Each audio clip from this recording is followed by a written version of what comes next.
So I came across a video the other day with Boyce Watkins where he was actually saying something that I agree with.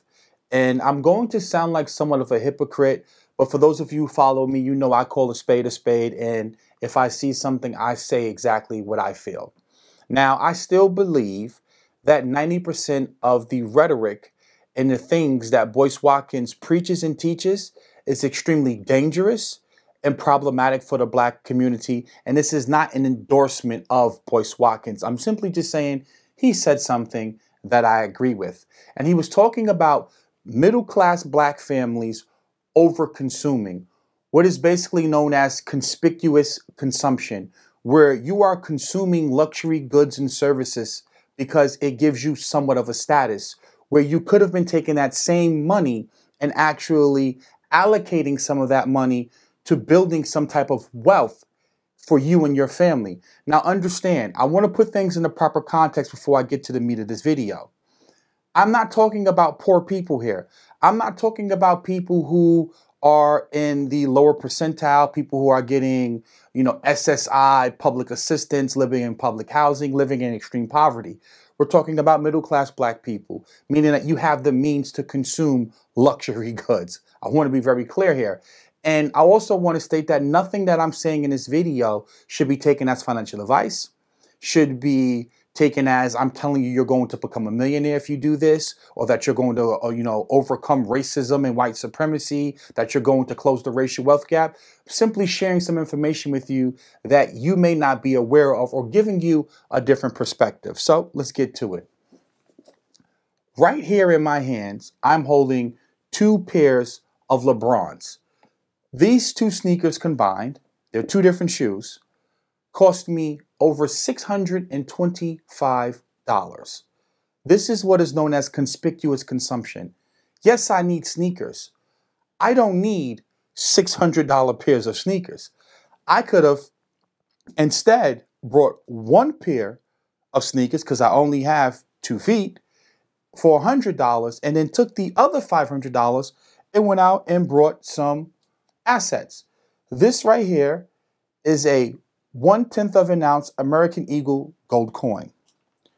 This right here is 10 troy ounces silver. This is a silver bar. This is 10 ounces of silver.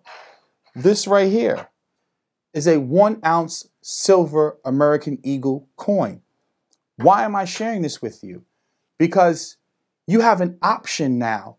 You don't have to go out and buy this. You can buy a cheaper pair of shoes and allocate that towards building wealth.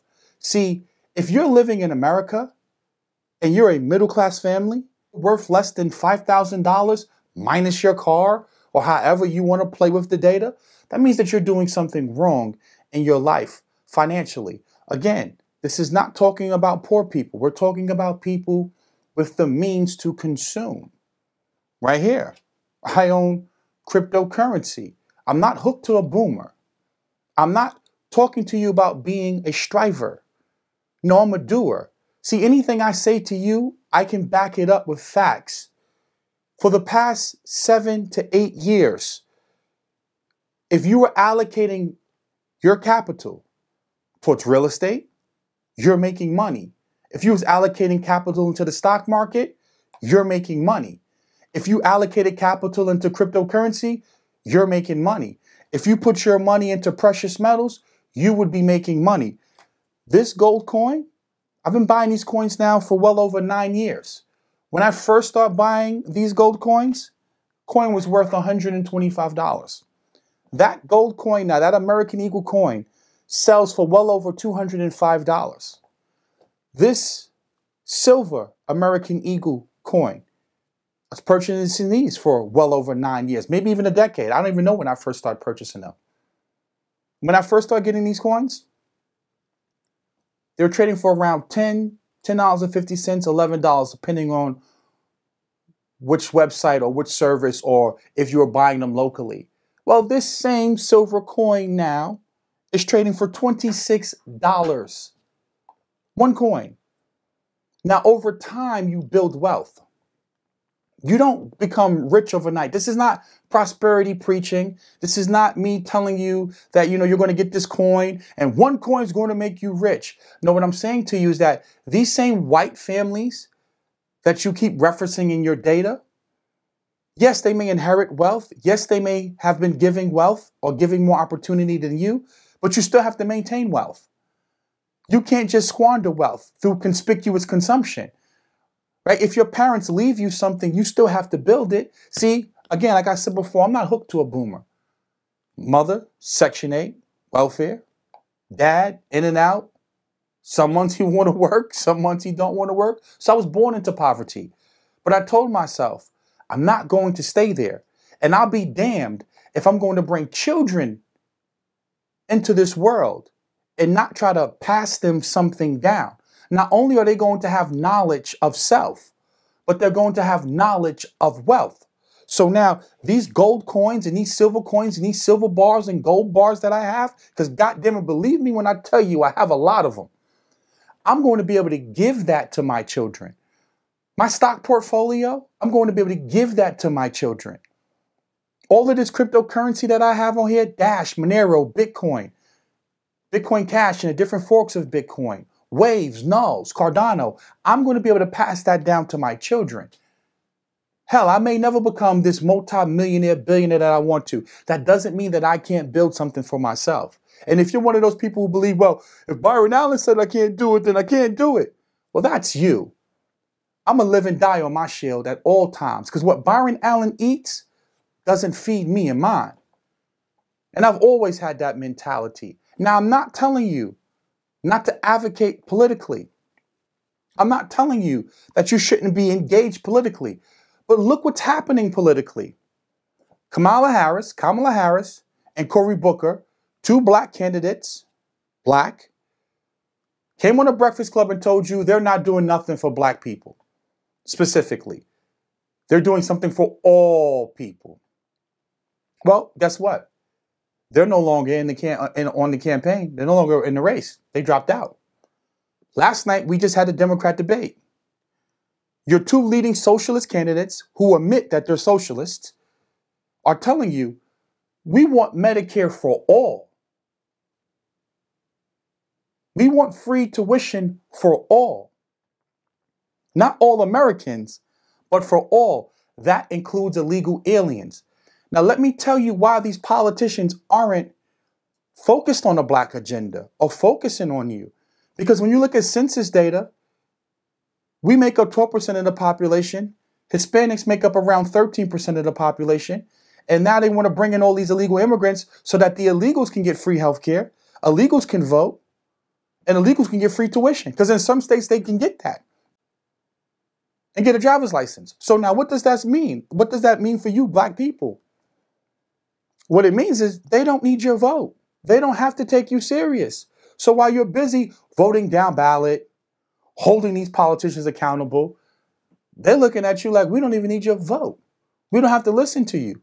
So yeah, you could talk about what they owe. Okay, they owe you. They owe you reparations. They owe you a black agenda. What do you do when someone owes you but won't pay you? What do you want to do? Keep listening to YouTube videos? Keep listening to people call you a striver because you want to build something for yourself? Because you want to have some wealth? Now, if you're living in poverty, the last thing you need to be focusing on is investing. If you're in a fixed income, SSI, food stamps, or, subsidized housing, I'm not talking to you. See, understand that every message and every conversation isn't for everyone. That's the first rule of life. If it doesn't apply, let it fly. We're talking about middle-class families, median household wealth. There's no reason why you should be living in this country and as a middle-income family and you're worth less than $5,000. You're worth less than $10,000. There's no way in hell. There's no way. Or the bottom 50% is worth less than $1,700. Well, then you need to be asking yourself, what is happening in your life where you're only worth less than $1,700? It's a problem. So when a lot of you come on here and you're throwing out this data and the statistics and you're saying black people don't have any wealth, There's a difference between a correlation and a causation. And you're letting people link things, correlations and causations that just don't exist. I'm a 31-year-old young man. No one was teaching me this in my household. I learned this stuff because I was lucky enough to have a mentor. Well, now you have a mentor. Somebody that's telling you, don't go out and just waste all your money consuming conspicuously. Don't go out here and just buy a bunch of LeBrons, a bunch of MacBooks. Okay, you want to get a MacBook Pro for your kid? Okay, get a refurbished one. And that extra $500 you have left over, put it into some stocks, put it into some precious metals, put it into some crypto. You can even buy fractions of stock now. You can even buy fractions of stocks. Is this going to close the racial wealth gap? No. Is this going to solve systemic oppression? No. 400 years of oppression? Absolutely not. What this is going to do is give you something that you can pass down to your children. Do you need to go on 3 vacations every year or 2 vacations every year? No, you can go on 1. Do you need to go out to eat once or twice every month? No, you don't. So again, you could try to call me, this is striverism. No, this is called, baby, I'm doing it. And I'm doing it well. And I'm trying to encourage you to go out and do it well. Again, if it applies, use it. If it doesn't apply, let it fly. But you've been doing politics now since the civil rights. Your civil rights leader did the whole politics thing. Go look at the data. How much better off are you today doing your politics than you were then? Are you wealthier? Not in nominal terms, but in real terms. That's a question you have to ask yourself. But I know one thing, there's no way I'm going to sit here in America and not go out here and try to build something for myself. Because I constantly see people come in this video and talk about do-for-selfers. Or you're hooked to a boomer. Oh, black people don't have any money, or black people don't have any wealth. Well, why is that? And don't talk to me about financial literacy. Because I know that you're not financially literate when you and your leader is telling me that cryptocurrency is a scam. But this right here, this piece of paper, this debt instrument has lost 90% of its value since its inception. So you are working for a fiat dollar that's losing its value, yet assets that appreciate faster than inflation, you're going to tell me those are scams. Go figure, right? Going out here and investing in money, that's a scam, right? Investing in crypto, that's a scam. Investing in real estate, that's a scam. But going to work every day for this piece of paper that's losing value, where your government is telling you it's losing, at least they want to cause inflation, you're losing your mind. You're not financially literate. You can't be. You can't. Now, I'll end the video like this. Walk around your house and look around and see items, services, products that you've purchased, that you've overpaid for, that you don't need. And ask yourself, is that more than $1,700? Because they tell you consumption isn't wealth. But in order to consume, you need this debt-based instrument. You need this currency.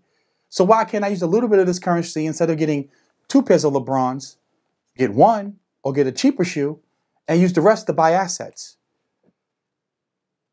Now that's just common sense, which is why I named my channel, What Happened to Common Sense? Because many of you don't think.